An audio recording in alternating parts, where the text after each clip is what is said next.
이제 이파리 색깔이라든가 어디 약점이 안 보이잖아요. 그냥 잘 돼 있어요. 이제 무조건 합니다. 무조건.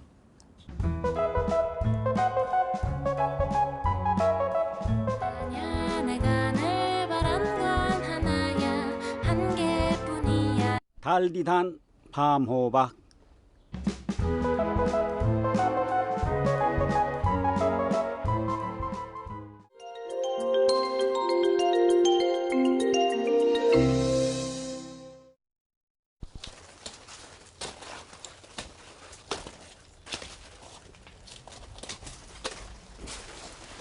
안녕하세요.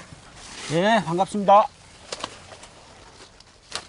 지금 어떤 작업하고 계시는 거예요?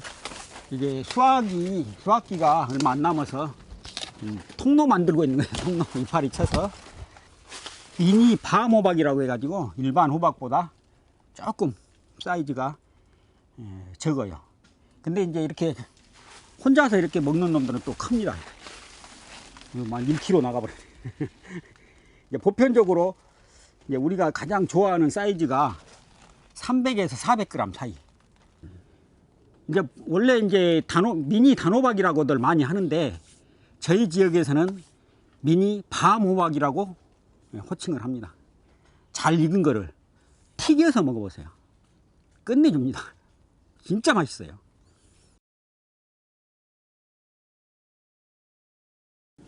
밤호박 농사 하시게 된 계기가 있으실까요?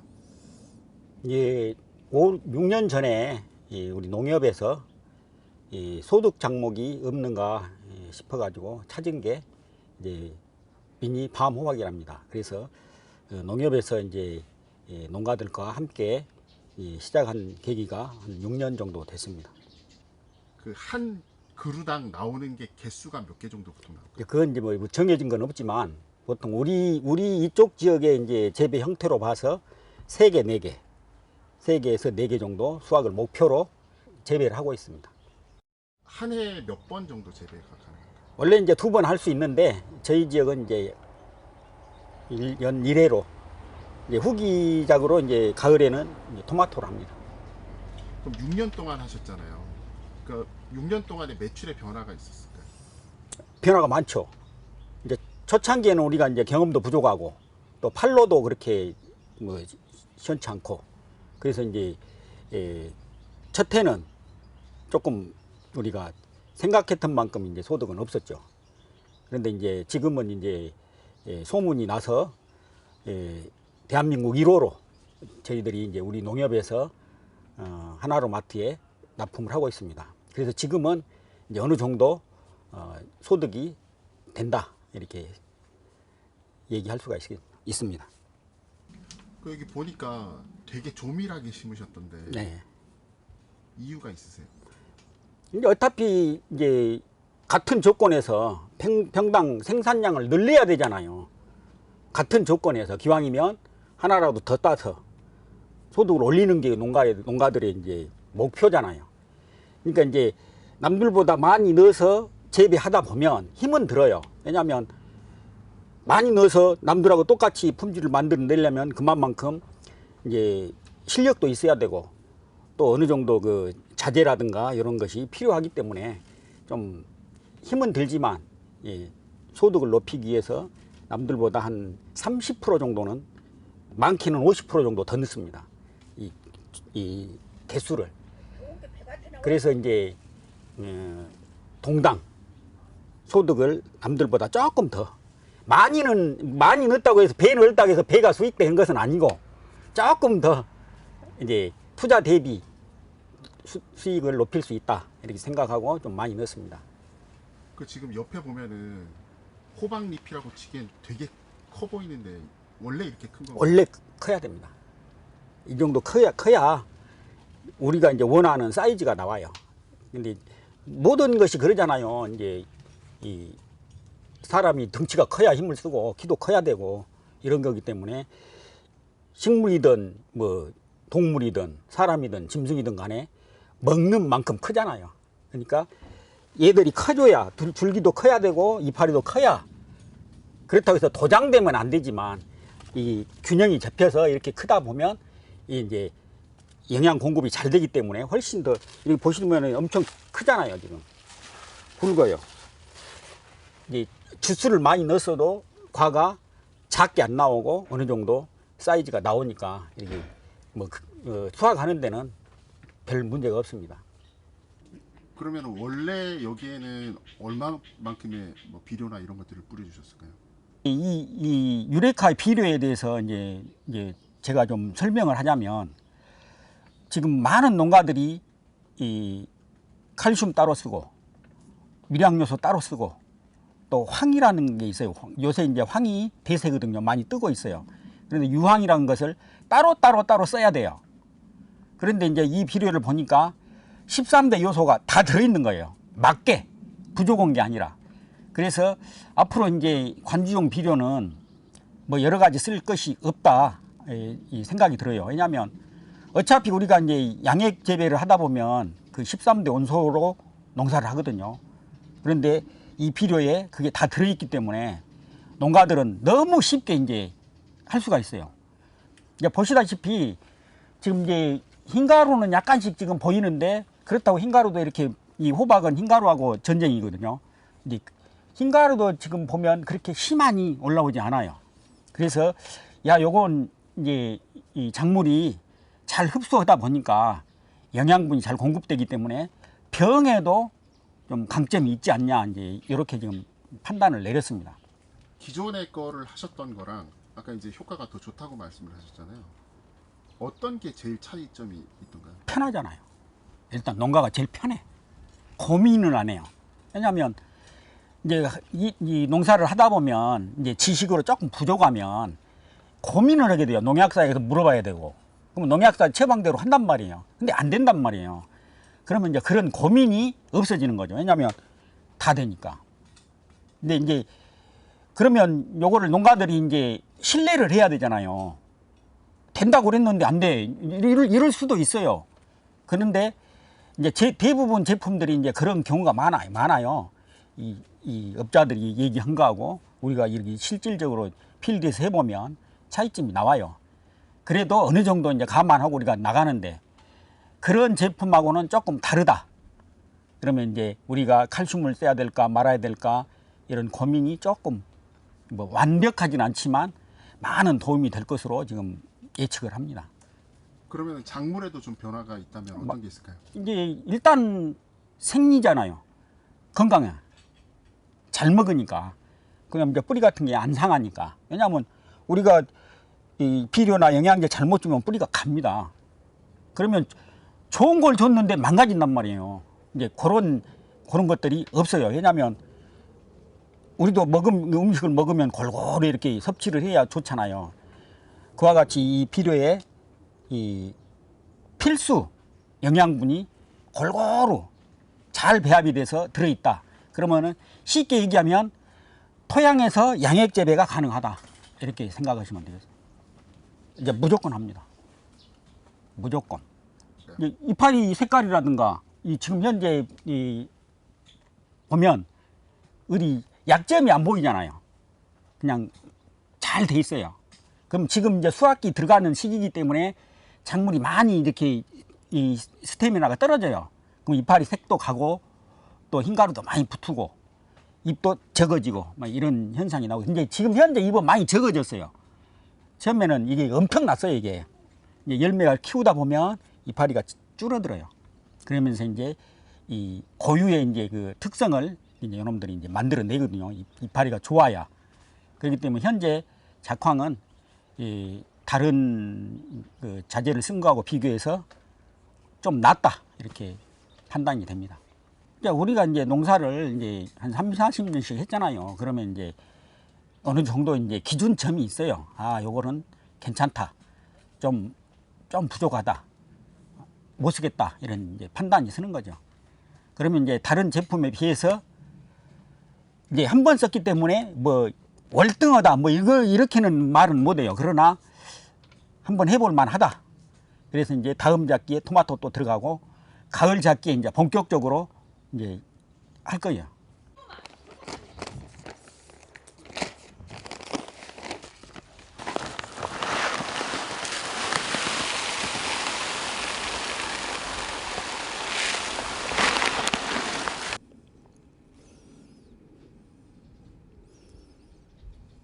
프로타민 밑거름입니다. 이거를 여기 면적에 반포 뿌리고 이제 토마토를 할 계획을. 펠릿도 조금 작은 형태의 펠릿입니다. 이게 이제 습기를 만나면 여기 이제 녹아내려요.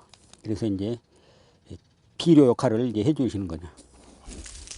사용하시기에 요거 한 바가지 가지고 요거 한 70평 되나요? 여기가 지금 몇 평 정도 되는데 얼마큼 뿌리시는 거예요? 한 70평 정도. 반포. 프로타민 반포 뿌리게 그리고 한번 해볼 거예요. 밑거름은 한 번만 해도 됩니다. 기존에 했었을 때는 얼마나? 그러니까 이제 뭐 한나절씩 하는 거죠. 뭐 하루도 걸릴 수가 있고. 왜냐하면 뭐 4.5톤이고 5톤 TV 한 차씩 뿌리는 데는 상당히 애로사항이 좀 있죠. 특별히 이제 저 같은 경우는 이 체격이 약하잖아요. 이제 못 해요.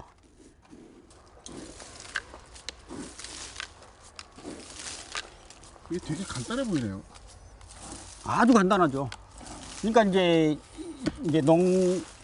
농사가 지금 나이 드신 분들이 너무 많기 때문에 이제 토경으로 하신 분들은 이 힘이 들어서 퇴비를 못 뿌려요.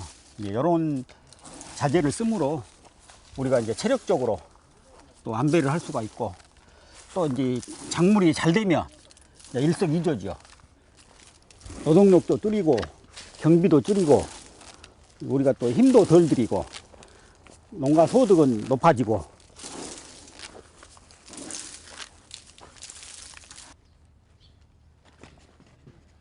이게 이름이랑 역할이 어떤 거죠? 이거는 프로타민이라고 해서 아미노산 단백질로 구성된 제품이라고 합니다. 쟤는 제가 뭐 알겠습니까? 그럼 이거 쓰시게 된 계기가 아까 그냥 아시는 분이 예. 그냥 한번 써보라 그래가지고. 아니 이제 써보라는 정도가 아니라 한번 요걸로 우리가 이 농법을 바꿔보자. 이래서 이제 같이 이제 협력해서 한번 해보자, 그런 취지에서 해봤습니다. 그럼 처음에 사실 비료나 뭐 이런 활성제 바꾸기가 좀 어렵지 않으세요? 엄청 어렵죠.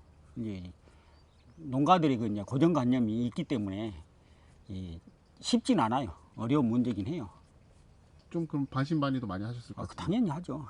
뭐 그럼에도 불구하고. 그러니까 이제 서로 그 관계가 중요하잖아요. 이걸 믿는 게 아니고 사람을 믿어야지. 사람을 인격적으로 믿음이 가면 하는 거고, 믿음이 안 가는데 아무리 좋은 제품 갖고 가봐야 하면 되겠어요. 뭐 지금까지는 그래요. 이제 또 고온기를 거쳐보고 또 아주 또 겨울을 또 거쳐봐야 이제 확실한 답은 나오지만, 그래도 실망할 정도는 아니다, 괜찮다, 이렇게 느끼는 거죠.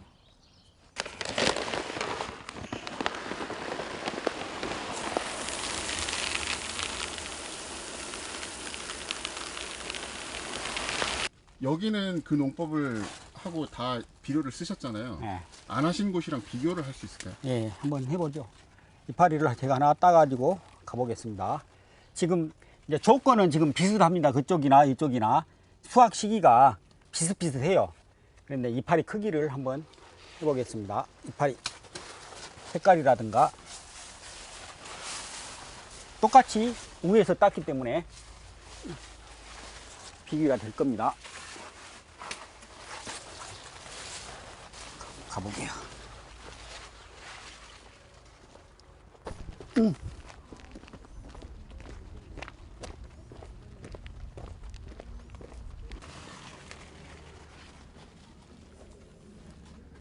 보시게 되면 이제 흰가루도 이렇게 심하고, 이제 수확 시기는 이제 다 됐어요. 그래도 지금 보시다시피 제식 간격이 우리하고는 엄청 차이가 나요. 그리고 이제 이파리 크기도 색깔이나 이게 흰가루가 없네요, 진짜로. 네. 흰가루도 없고 이파리 크기도 좀 비교되죠. 싱싱하고 잎 자루도 이렇게 통통하고. 요거 비냐그잖아요. 야, 엄청 차이가 나네. 그러니까 이제 거의 한 2배 정도 차이가 나네. 요거는 이제 제식 거리가 우리보다 훨씬 멀지만 세력이 이렇게 조금 약간의 좀 부족한 감이 있어요. 근데 요거는 훨씬 많이 넣었지만 지금도 수확 시기는 비슷비슷한데 살아 있어요, 느낌이.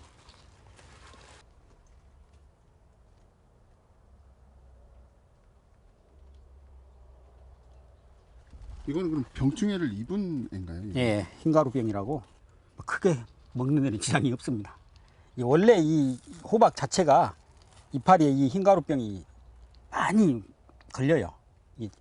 제일 힘든 게 지금 호박 농가들이 흰가루하고 이제 전쟁을 좀 해야 돼요. 이 시기부터는 이제 엄청 심해집니다.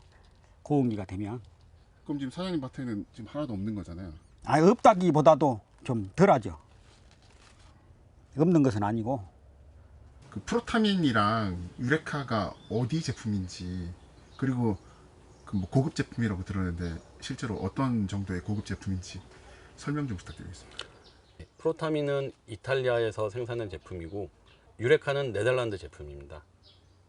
그리고 프로타민 같은 경우는 아미노산을 기본으로 하는 작물 활성제로서 입자로 생산된 거의 세계 최초 제품이라고 보시면 되고, 유레카는 네덜란드에서 수년 동안 화학 비료를 제조해 놓은 수용성이 높은 세계 최고의 비료라고 생각하시면 될 것 같습니다.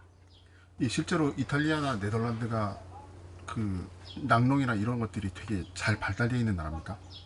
네덜란드는 기본적으로 튤립의 나라라고 다 아시듯이 이 화훼 쪽에는 엄청나게 발전된 나라인 건 알고 계실 거고요. 이탈리아 역시 뭐 알고 계시는 게 그냥 고대 시대부터 내려온 도시이기 때문에 어떤 관광지로만 알고 계시지만 농업적으로도 꽤 발달돼 있고 학문적으로도 발달돼 있는 나라입니다. 그 한국 비료랑 유레카랑 다른 점이 있다 그러면 어떤 게 좀 다른 게 있을까요? 보통 생각하시는 유레카는 이제 보통 생각하시는 화학 비료처럼 수용성 비료입니다. 근데 여러 제품들과 다르게 저희가 추천하는 이유는 다른 제품들과 비교해서 높은 수용성을, 용해성을 가지고 있고 또 다른 제품들이 혼합할 수 없는 칼슘, 마그네슘을 같이 함유하고 있다는 게 중요한 특징 중에 하나입니다. 이 13가지 구성 성분이 있어야 된다고 얘기를 들었었는데요. 이게 혹시 어떤 작용들을 하는지 대략적으로 그냥. 그 식물이 자라는 데 있어서, 작물이 자라는 데 있어서 필요한 원소는 16가지입니다. 정확히 말하면. 근데 그 중에 공기 중에 있는 산소와 이산화탄소, 수분들은 흡수가 되기 때문에 그걸 제외한 나머지를 13가지라고 표현을 하고 있고요. 그 13가지에서는 질소, 인산, 칼륨이라는 대량 원소로 얘기하는 비료의 3요소가 포함되어 있고요. 그 위에는 미량 원소로 알고 계시는 몰리브덴, 붕산, 구리, 철 이런 것들을 포함한 것들이 다 13가지가 되어 있습니다. 그리고 이것들은 각각 그 원소들이 작물들이 흡수해서 작물체 내에서 개화나 생육 시기에 따라서 일어나는 기능들을 도와주고 거기에 포함되는 물질들을 생산하는 데 중요한 역할을 합니다.